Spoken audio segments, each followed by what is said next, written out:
Merci beaucoup, Balandi à Karel TV. Ce n'est s'est présenté dans un mois belé. Dans un mois belé parce que dans un casquette moi mingi, où il nous a salango sala, mais le cas à niveau ya cabinet, nous s'est présenté le cola Munganga, nous allons comme docteur Désiré Bombilé, nous allons sexologue, on va dire que ma camutel bon mbetu. Libala, nous allons bon nutritionniste, nous allons bon koleksa batulo lenge malamu ya kolia à partir de biloko ya kolia, ndeni mutako kolia pour la bonne santé, pour na ko prévenir maladie, pour na ko biksa maladie ou bien pour na ko éviter ba inconvénients allergie na santé, biloko kolia. Nous allons pe mokomi ya ba livre écrivain na komi ba livre belé dans le domaine de la santé, dans le domaine de développement personnel, puis dans le domaine religieux. J'ai écrit déjà 15 livres, ils sont déjà disponibles. Et puis, nous allons payer Moussel Nanzambe, wana Ngambo yo, lokola Moussel Nanzambe, nyoso na salaka ezaka soutenir Nanzambe, oya tchanga loboko, apesanga monsieur yango, nous allons kosala musala yango. Donc, dans le domaine oyo, nazali oyo liboso na bango nakati tokosola likambo etali bongo mosala oyo nasalaka na cabinet parce que hormis kozala mosala na nzambe naza monganga oyo ayekoli makambo etali nutrition oyo ayekoli makambo etali nzoto ya motu na makambo etali mpe sexualité. Voilà un peu information nako kopesa mpona kopresente bandeko oyo bazwa na biso sikoyo. Alors awa na cabinet nazali médecin directeur ya cabinet de recherche Santé Plus. Vous avez bon, 4e rue, numéro 14, Nakimbangu Mariano. 4e rue, numéro 14, Nakimbangu Mariano, Sima Yawenza Mariano, na commune ya Kalamu, des places Tozaliwana, Pona, Kosa Musala. Merci. Sexologie, parce que yango ezali vie ya mutu. Ndenge nzamba sala mutu, so tali sexe eza na katikati ya nzoto. Iniko bake eza centre ya vie ya mutu. Soki mutu abotami, ava botama parce que sexologie salamaki. Tant que azokola alingi pe ya bala. Tant que pas bala, il faut sexologie ka salam. Pour ça nini abot. Donc ceux qui mbete ezate, ceux qui sexe ezate procréation et katane. Donc tant nzamba sa ki mutu abina soyez fait comme multipliez-vous. Ezali premier mot on nzamba ba na mutu. Pour na bake tant bi soyez fécond, multipliez-vous. Ayiko ba ete bochaka. Pour bokoma ebele. Donc sans que tia et le rezate. Et voilà comment on a ce que la réalité comme moi nous écoutons yango. Ba problème meza ebele. Ba tuming bazawana azaka moi si pozo mona za bilamba za moi si mais kuna malongeza te. Mutu musozo mona po za mobali, zo monika la tiveste mais kuna malongeza te. Donc ba difficultés ebele o izo sala ke na vie ya sexualité ya couple bazokoka ko vivre réellement et loko nzamba sela sexe. Sexe ça na trois raisons. Nzamba sela kiango. Raison liboso ezali pona unité ya couple. Les deux deviendront une seule chair, c'est-à-dire harmonie ya couple. Yembeze pona plaisir ya couple ko sepelisana. Ya ba couple belé bazoko ko sepelisana te. Et puis ya misa ezali pona kobota. Ba couple mingi bazoko ko kobota te. Alors, vu la raison de ma sexuelle, et tu n'as yekola pour que nous avons un couple belé, bazo ko la unité, ba couple belé, ba ko sepeli sanate, ba couple belé ba ko pe ko botate, ya on a yekoli yango pour nalaksa na sunga bango pour solution likamwana ezom. Alors, façon sunga bango, na monike na de l'autre côté ba sunga na batonga, ba sunga na ba comprimé, ba sunga na ba opération. Mais il y a une méthode ya sika ya kosala yango oleza la par tonga na par les passos to na comprimé ngas ko na nzela ya biloko kolia c'est-à-dire kaka biloko to liaka ezali na makoki pe ya kobikisa c'est-à-dire nutrition thérapeutique on la sala ka ko ba ete na biloko to liaka ezana makoki non seulement ya ko prévenir ba maladie mais ça peut na pouvoir ya kobikisa malade o mutakoza na yango. Alors bien que demain nanga na centre mingi na sexologie mais traitement nutrition ezaka na sexité tozo soigner ba maladie ebelé kaka na nzela biloko kolia toza na ba hémorroïde toza ba difficulté sexuelle na tukoloba awa to difficulté ko bota ne tukoloba awa to problème ya diabète tension misu foie barin estomac misu rhumatisme mukongo pasi maladie ebele ba cancer ya mabele ya utérus ya prostate maladie nyonso wana na biloko ka toliaka tokoki na makoki ya komema ebikisa pe sunga bandeko bazali kobela. C'est ça le problème. Il y a un problème, il y a une sexuologie où tu es collé en wana. Tu y es pour résoudre juste le problème wana. On va la recevoir ça moi c'est un paramètre ebelé. Ils ont ébélé, ils ont une difficulté de bengaka asthénie sexuelle, c'est-à-dire faiblesse sexuelle, c'est-à-dire soit ka télémie, soit ka sali érection na ye, mbala moko ka osangana mama esili ya katani libela makasa ozonga susu ezate. Ezali problème oyo tu peux sa solution na yango. Toza muso azali na problème éjaculation précoce. Na komata na kobwaka. C'est-à-dire na kokota na nzoto mama na kolosa nde balobaka. C'est-à-dire azo kokapenza ko supporter chaleur ya nzoto mwasi te. Mwasi mama sepela ezate. Ezala mususu pe otobenga kango trouble érectile. C'est-à-dire aza difficulté à résoudre érection. C'est-à-dire pour nzoto na telema ezo zo temps ebelé. Il faut maman caresser minga fiba benda sa soki nini. Titi pour telema tout un problème. Et c'est pas télémie. Akoya alinga ko tanzota papa mama boye alembi. Il faut batindika susu. Musupe a okota nepe bien. Metanga bandika boye alembi a éjeclé malembi. Érection kimi. Mususu soka mati éjaculation zoyate. Tous ces problèmes là, ils allaient manquer ya satisfaction, il y a coupé sa plaisir et pas la maman.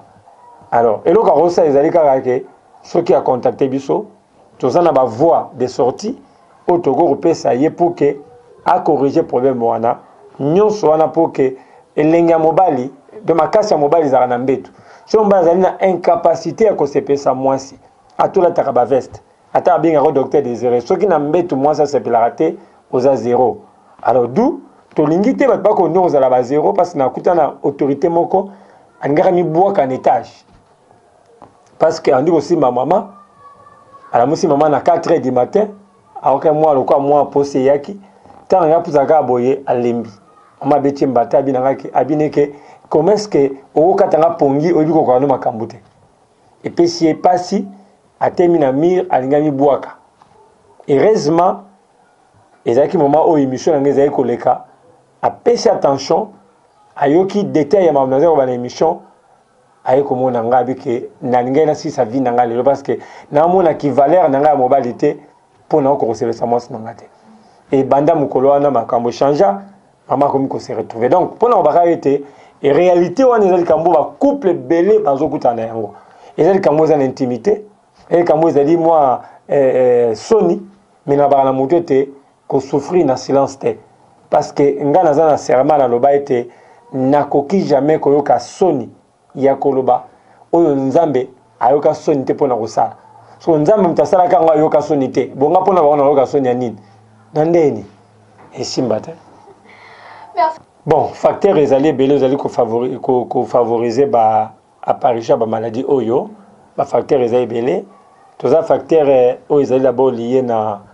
santé ya mutu mutu azobela diabète mutu azobela tension mutu azobela ba hémorroïde mutu azobela maladie ya sucre maladie lokola ba maladie ya prostate il est normal que à se retrouver na tableau oyo ya ba maladie tout kotanga a mutu pe azali na problème ya une mauvaise alimentation c'est-à-dire lia kamabe biloko mingi otozo lia ka ya mabe to ko lia malamu te ezali pe ko causer moko ba problème la difficulté sexuelle mutu lia mafuta mingi mutu lia sukali mingi OK alia ba fruits muke alia ba légumes muke azana facilité ya ko tomber na piège oyo ya ba difficulté sexuelle mutu pe na côté mususu pe azana problème psychologique c'est-à-dire na ba problème na mutu azokanta mbongo loyer azokanta musale zo simbate azokanta boy na boy psychologiquement ko affecter mutu pour que sexe na efficacité. Pourquoi? Parce que cerveau est le premier organe vous allez que ça que moto la efficace sexuellement parlant. Vous allez pas un problème vous allez lié na ba problème ya ngoka que allez ba conflit entre moi et mbal. Tant beau canalisalité mes ententes ont régné de part d'autres que ça appelle que mobile il peut comme on a difficulté wana il y a ressemble parce que zo mona za di boso moto alingaraté et sexe peut réagir parce que moto azali boso ngai mes attentes ezali donc ba paramètres ezali mo ebele ozo sala que situation wana comme wana tant tout traiter likambo yo tout à ba paramètres nyonso tout à paramètres physique tout à la paix histoire ya moto ça a commencé comment ezaki nini wani ko marqué nini et c'est manifesté nini toutes ces questions là au lieu à nini souvent au lieu à nini temingi à partir de mituna on a peut-être idée tu va réellement que moto yo situation les à côté ya l'autre lité na ngambo wana pour que tu remonter ce que ça problème est l'alimentation surtout corriger l'alimentation ça va marcher mais ce monde que des problèmes peut-être la psychologie quand tu peux l'aliment relia mais ce qui côté wana ba bongicité abana ko tourner et le monter tout le monde a donc ça y a que non nga sona bimi ni bana za efficace mais ce n'est ndako nanga nazalanga faible ce n'est pas banda bana non moi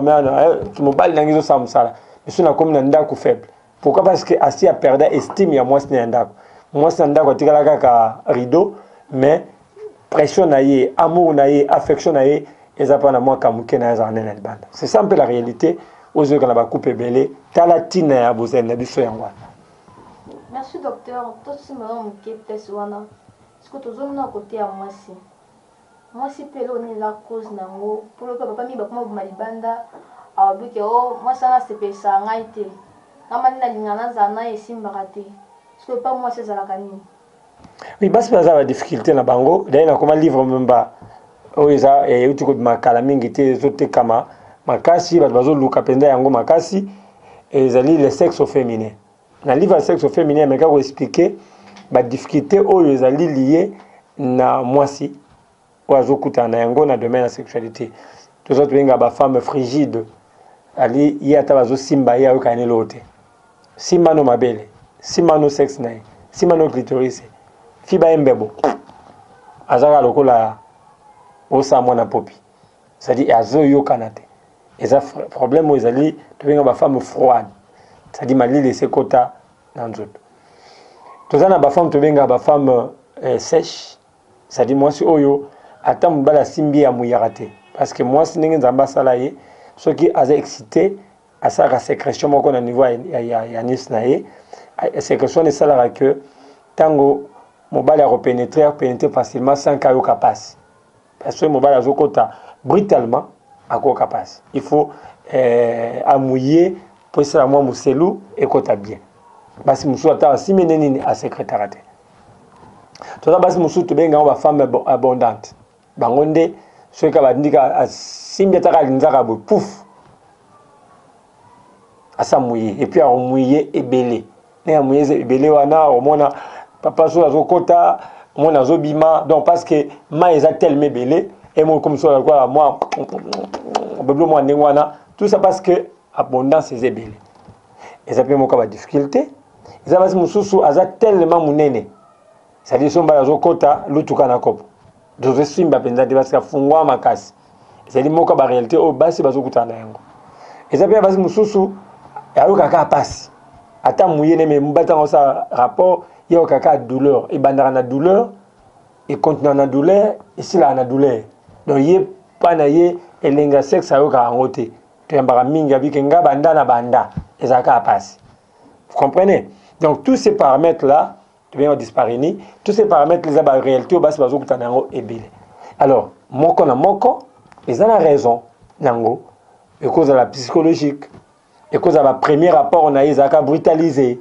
hein atikala na image ya mabe ya sexe on se peut ba église et baby si peut ba tobele ba mateya sexe za mabe sexe za mabe sexe za mabe sexe za mabe alors tellement kotiming na mutu ya mutu mutu zo ngo lokola réalité ya solo donc tous ces problèmes là ils allaient créer moi difficulté mingi et pas na ba maman raison pour laquelle vous allez comme toujours ko aider nenge tout kotuna ba maman pour na luka oye bananu histoire na ye et utaki na nini et puis ko ba ko guider selon les cas oiseaux se retrouver donc par réalité wana et puis moko après on a tout ko épinglé awa ya basu bazali l'ouverture peut-être monene za mingi bichacha hein kosukola sexe mabe parce que moi si azana des éléments où il faut protéger encore les biloko nyonso mabe et na sexe libanda ya mutu ezala nango ezipama na bilamba totala na longi tota peut-être bassin à moi si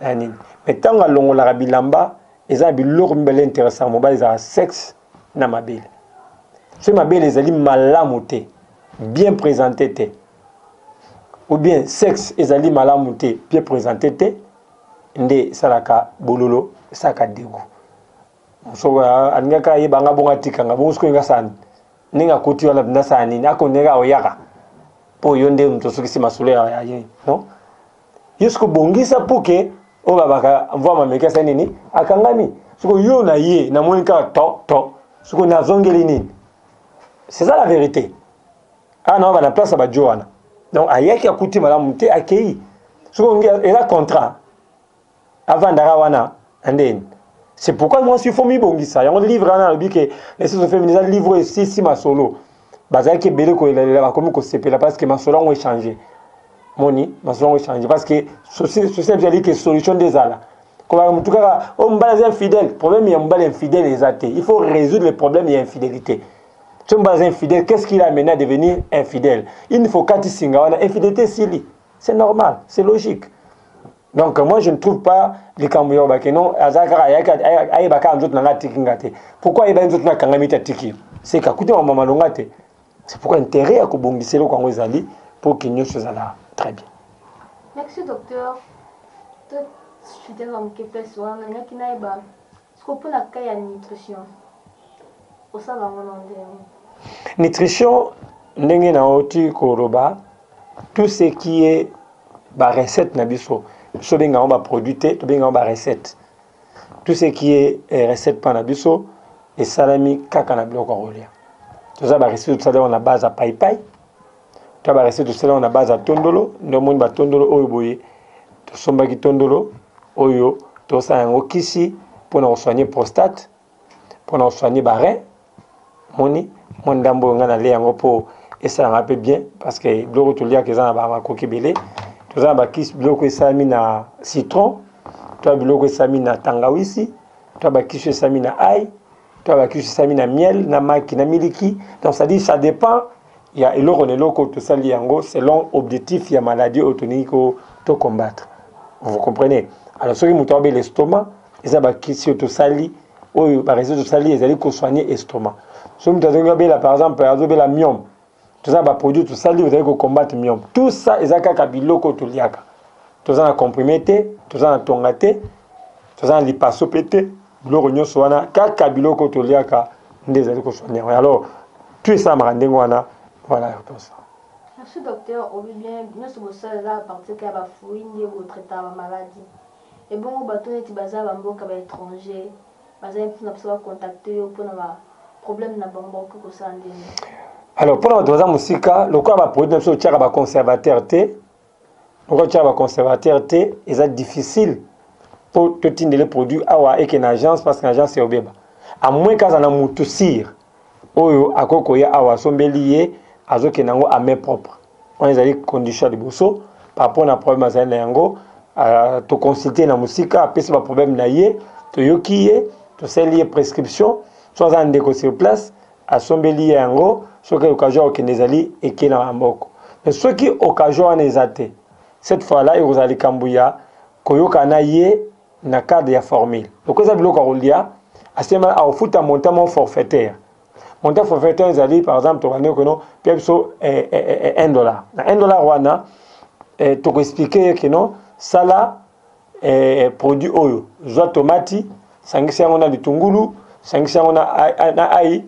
Wanulia tongo poko to expliquer bongo yesu ka komi kosala mais mutoyo mususu biso to sa déjà mélange wana to pese ka yazoli habité basala ondeni mais mutoyo na un problème musika a futi biso droit na to koloba wana alors to ko ile facilité wana ke azwa moi recette expliquer yango allez a futi biso bongo to expliquer yango a seli yango ante to landi na musika après ça évolution na ye tout ça suivi na bongo bongo ne ken mais le quoi baza bato bazaka déjà en contact na biso tant on a sala ba tourner nanga tant on a sala ba tourner nanga na kenda pa na bato wana ko koma tibisika bazalaka na tout ça tourner Afrique bandeko ya Afrique du Sud bandeko ya Zimbabwe bandeko ya Zambie bandeko baza ba province lokola province ya Katanga tozalaki na bamboka nyonso kuna tosaki tourner kuna tozongaki ne sikoyo na osa tourner Europe na Amérique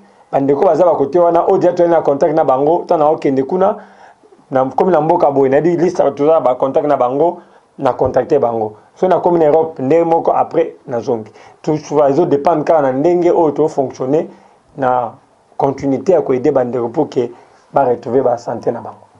Merci docteur, on a mon trophée mais ça cela veut dire que non docteur a duré dans le salon.